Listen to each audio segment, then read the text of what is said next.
Everybody, I'm glad you're here with me today, Sunday, February 5th. It's 9 a.m. Eastern Time, and you are live with the Retail Doc across the world. Do me a favor and do let me know where you are joining in from, whether that is here in the United States, where I am based in upstate New York. We just had a negative 10-degree night the other night, which is the time that all the Canada geese come in the Hudson River and they all hang out in front of my house and they squawk all night trying to keep warm. So let me know where you are and go through and let me know what is happening in your world. Type in, let me know what's going on, and together let's find what is going on good in retail. So type that in for me. Let me know you're there, and let's get to it. So the big news that I had this week was the launch of the book.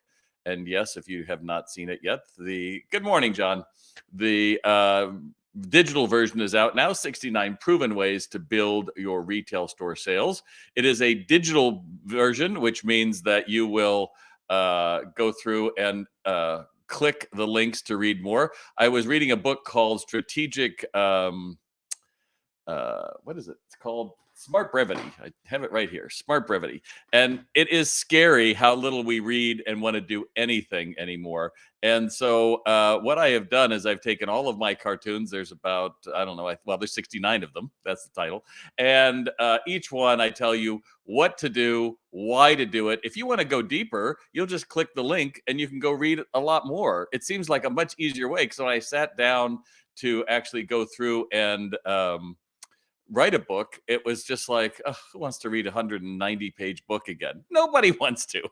But when you get a clear idea, oh, this is something I could do. I could use it for a store meeting. I could do it for a store huddle. I could go through and get my head around something different. Oh, and if I want to go deeper, I can click that. So you can do that on Apple Books. You could certainly do it on Amazon, and both of those are feeding into the world. The physical book will be out at the end of March. That works a little differently. When you see that go deeper, you'll just go to one page of my website and you'll be able to read the same things. So those of you who are old school and you really want to have a book in your hands, you'll be able to do that. But I thought this was a really pretty cool idea because the whole way that we have consumed content these days has changed. So that's really what it is. A quick shout out to John. Always glad you're here with me. Heidi, good morning. Oh, the Chicago Trade Show. Very nice. Eileen, glad you're here. LinkedIn user in Nashville. You don't have a name. What the heck is that? Fabiola from Costenza, Italy. Donna from Blackstone, Massachusetts. And Daniel. Good morning, everybody. And if you're just joining me, type in where you are joining me from. So that's the first part, but you always tune in because you want to find out what do I have to think about the questions that are bothering you, keeping you up late at night. And if you're watching this on the replay, remember I read every comment. So it is perfectly all right for you to go through and to comment even after the broadcast ends because I will still answer them. By the way, that book runs $14.95. It's digital, and you can get it right now at Amazon or books or wherever you buy digital books from. That doesn't sound right. But anyway, so we have several questions. I was pulling them out of you. Again, I used to do this every single week. And at some point I said, I'd really like my weekends back because I'm an entrepreneur and I work all the time. So I would only do this once a month. And if you're in the audience and you have a question, I can actually bring you up and you can join me live. So if that's interesting to me, when you put a comment in, I can ask you that. If so, I'll give you a link and we'll get on it right away. But in any event, let's get to your questions. Jackie asks, what new tips are there to keep Facebook people engaged during the slower months? Well, Jackie, there is no new tip. The reality comes down to if you want to be seen, you better have great content. Number two, you probably have to sponsor a post because Facebook is not really rewarding organic anything like they used to. By the way, statistics, I think it is now 2 billion people using Facebook around the world. It has never been bigger. So those people are like, oh, Facebook's dead. I know for me, Facebook is basically ads, whatever isn't sponsored, or my friends aren't there as much, which all of that could be true. But the reality is that when I'm posting for all of you, there's a variety of content that I use. You've seen sometimes I'll put up a question and it's innocuous to people who know me and retailers. And then somehow I'll be flamed and people put all these interesting, in quotes, interesting comments into the comments. And I realize these are not my my ideal client, much less these aren't people that follow me. But because so many people get involved, Facebook shows it to more people. So on the one side, you're like, yay. On the other side, it's not really necessarily boosting my brand. So also making sure that you use stories and reels with Instagram, because that's more like the TikTok. It's a way that people virally get it. But more importantly, Jackie, why are you even on Facebook? Because unless you're going to solve somebody's problem or give me a tip or show me a way to do something or use something, I'm probably going to go right past you. And that's the problem with most people. So I'd say the new tip is go to a community college, hire yourself an intern or somebody young and see what they're doing. And I'll talk about this later. Actually, I don't want to get ahead of myself. So I hope that helps, Jackie. If you like what I have to say, give me some thumbs up. Let me know you're out there. We are already 5 minutes into the broadcast, and I know there's more of you watching. So jump in there and let me know. Karen says, I'm finding it's important to buy early for the holidays. Many vendors do not have product if I wait. Not really a question, but finding fewer vendors reserving or willing to allocate orders for a later ship date. So, Karen, that isn't a question. I would just say that you certainly can negotiate, but the reality comes down to money talks. So, if you're willing to pay for it early and not just buy for it, I think you probably have a little bit more room with your vendors. But as I tell all of you, please make sure that you are a big fish to a little company and not be a little fish to a big company. That means you don't buy a few things here from this and few and few and few and all of that, because you have multiple vendors and you're really nobody to any of them. And that's not really good, because you really want people that work with you and help you build your business. I know several of you on this call right now, and when I go into your stores, you have sections just like a big department store would, and you've got a lot more leverage on that for markdowns, for getting the newest merchandise, etc. So I hope that helps. Jenny says, what tools do you have to stay focused on your goals and stay mentally upbeat during the slow months? Everybody seems to be talking about the slow months. This is what happens in retail. This is what happens until we get into graduations and things. So yeah, Easter's coming up. We got Valentine's coming up. By the way, your windows should all be Valentine's. There shouldn't be a stick of Christmas crap left in your store, or decorations, or 75% off, or buy one get one free, or any other garbage with Christmas. It's over. Move on. It's done. Anyway, so Jenny, I think you have to learn something new. I had one of my professors at UCLA at USC when I was in the master's program was talking about how he was learning the cello, and he was at that time he was 70. And he just said how he had to keep his mind going. And I've always thought about that, because for me, I want to find something that I can look forward to and a little bit of a challenge. So right now, I'm learning photography. I've got this amazing lens, much more advanced than I deserve to have. But because I wanted the best, I've got that. And so I've been fiddling around with that a little bit. But my latest thing is I'm actually in a screenwriting class in Los Angeles. And so I'm looking at how do I write a screenplay. I write a lot. This is a whole different way of writing.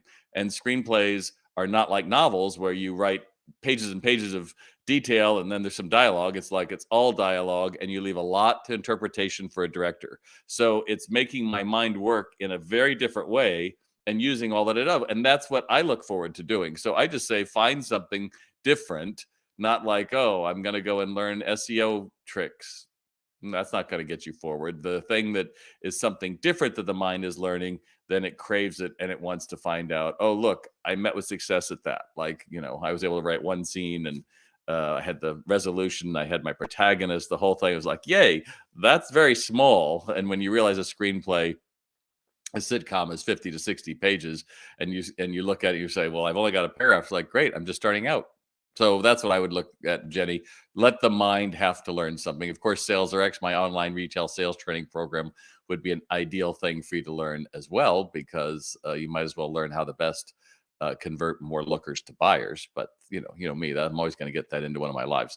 Mark asked me, staff name tags, yes or no? So you might remember Mark. Mark was with us last month when he was having trouble selling the cartoon shirts. I don't know. I don't see you out there today, Mark. I don't think you were going to be there with me. So I think I am a big believer in staff name tags. Every time I go into a hotel now and they have the name, I always make sure I use it with check-in. I always thank them by name if I can. But I'll tell you, Mark, you're a comic book guy. If it was my store, I would have some kind of a upscale kind of a name badge, not like Tower Records. They used to have the lanyards, and it had a big white thing around them and their first name, and it looked like temporary. I want it to look permanent, so it's metal and it's going to look nice. But what I would do for you, man, is have like Bob, maybe my last name, probably not Bob. I might have where I'm born, possible. But for you, I would have my favorite villain. I'd have a picture of my favorite villain. And they're probably going to be obscure in a comic book store, right? It's not going to be the obvious Joker from Batman. It's got to be somebody. And now it's initiating a different conversation for you. Could be the same thing if you're a women's apparel store. You could certainly have, Stacy and a women's apparel store. I don't know, Balenciaga, somebody, be your favorite brand. Even if you don't carry it, at least it's got a chance to help the customer have a dialogue with you. Could be same thing for toy store. What's your favorite, Lincoln Logs, your favorite childhood toy? But we don't use that as a conversation starter. And that would be what I would do, Mark. If you guys like what I have to say, give me some thumbs up. Let me know that makes sense. You like it, all of that kind of stuff. Kate says, what should my inventory goals be? I mean, what's the point of having a accurate inventory count outside of having tax info? Well, Kate, it's like saying, what's the point of stepping on a scale? It's all information, right? It tells you what you should be taking your next steps with. So for me, it's the same thing as so many people don't do mystery shops. Why not? Oh, they're a waste of time. Oh, they just tell me what I already knew. That's bullshit. That's not why you do a mystery shop. You do a mystery shop because I'm training you a certain way. And when I'm not here, I want to know what an average customer experiences. That's why you do a mystery shop. And likewise, when you do a physical inventory, you want to know how much shrink there is. That's really important. You want to know, like, are we entering all the invoices right? Are our systems in place when we get 12 bought? Do 12 come in, and do we enter it into the system right? And if not, then we got a problem here. But more than importantly, when you go through and you have uh, inventory and you think you have 30 units in the computer and you go to find them and you can't find one, it's easy. I was back in the days when a computer probably took up as big as my office here, and people were spending, I don't know, a lot of money to do the most rudimentary computer information. And invariably somebody like, well, that's a computer. That's an abacus that couldn't possibly be accurate. It's like a computer is garbage in, garbage out. A computer is, you told me you had 30, I'm just holding the 30. If they walked out the door and nobody noticed, you got an employee who's selling on a side hustle. I can't tell you that, but I can tell you this is what we have in stock right now. So accurate information is really important. And why is that even more important nowadays? We sell in what we call omni-channel world, which is you have catalogs, you have apps, you have websites, you have physical stores. There's a million ways somebody could buy from you, but they want to know, if you say you have 5 of this, that when I drive down there or I go online, that I'm going to get my order, and it's not going to be, oh, sorry, 3 days later, we don't have that. So I think that's just really important. Hey, Sherry, glad you are here today. I'm glad for that. Oh, I'm glad the wheels are turning. That's the whole point of it, that if we can go through and start thinking a little differently, then life gets easier. By the way, if you have any, I only have a few more minutes here. So if you have any questions for me, you can type them in and let me know what your question is, and I will promise to answer it. All right. Kate asks, no, I already talked to Kate. Hope that helps, Kate. And more importantly, why not do it? You have everything to gain. Well, it's a lot of work. It is a lot of work, but I would rather know that my systems were operational and I could actually know I got gas in the tank than to be thinking, oh, we're full up, and then realize, no, we don't have any of these systems we need to. So there you go. All right. I only have 2 more questions here. David Kirkpatrick. David says, how to address negative Google reviews? Well, the first, most obvious is don't get them. The first is make sure you're doing a good job. But number 2 is always make sure you take action. So if I get a bad, I don't really get bad Google reviews, and please don't try to find a way to give me a bad review, right? But I know that I have gotten a few, particularly with disgruntled employees. They lash out at me somewhere, right? And so I'll always write, "Oh, I'm sorry to hear you have that. Here's my email. Why don't you have a conversation with me? I'm waiting for you, and I'll update this post when I hear from you." I'm going to let them know that a reasonable person would think, well, yeah, they did everything they could to do the right idea. And in fact, this week, I have been going through a hell of a job with a mattress company. It's probably going to be a chapter in a book, and it's been a nightmare for the last almost 2 years, particularly with this one vendor. And so I had done everything I could, back and forth with the company, back and forth with the retailer, like no help. End up hiring a lawyer, spending $2,000 to get the demand letter. You need to take care of this. Said it, nothing, like no follow up. And this week I got a request to review us on Trustpilot. I was like, oh, that's interesting. And I went and I reviewed them, and it was scathing. And I said, this is the worst ever, et cetera, et cetera. And they responded within like 10 minutes, and it said, oh, please send an email to this address. So I sent a quick email and I said, this is what's going on. I better hear from you week, because I'm going to the attorney general's, and I'm kind of somebody who has a big platform, and I'm going to get this taken care of. Do you know that on Monday night I got a call from their new director, who was mortified at what had been going on, and that one review in that one place led to change? So I go back to people who go like, oh, well, reviews, people just disgruntled. Usually what it means is something went wrong and people just want to have it fixed. So make sure that you're going through and showing a reasonable person that, hey, and if they are a crank, well, you still want to show you're a reasonable person to people, because a lot of people read those later on. So I hope that helps, and I will keep you posted on the mattress story. All right, so give me some thumbs up. Let me know you're out there, because it's a quiet morning here. I know. I used to do these every Sunday, and you got used to it. And now I only do it once a month. So my last one is here from Tom. This just came up for me, but what's a reasonable percentage to sell through to expect on seasonal merchandise, clothing, jewelry, handbags at full price? Tom, I mean, it's reasonable to expect 100%, right? Because you're an amazing buyer and everything's great. But I think most of us would think you want to aim for a 75% sell through. I know a lot of people who do it at 50%, and then they say, well, and we'll lower, we'll do it at, if I get my cost back on the last 25%, then it's a win. I think you always want to you want to at least get your mind in a 75% sell through, and then get out of there quickly at 50% or even 60%. Really quick when the thing isn't working, so that your money is constantly moving. I hope that helps. So with that in mind, I don't really hear any other conversations here, and I encourage you to again look for my new book, which is 69 Proven Ways to Build Your Retail Store Sales, a visual guide of quick tips. It is on Amazon. It's on iBooks right now, and it's designed to help you be smarter in the choices that you have to make, which are always going to be around, how do I make my associates' job better and make them feel valued, so that they'll make my customers feel valued, and they'll go through and deliver an exceptional experience. And if you like more about that, you should certainly visit retaildoc.com. That's retaildoc.com.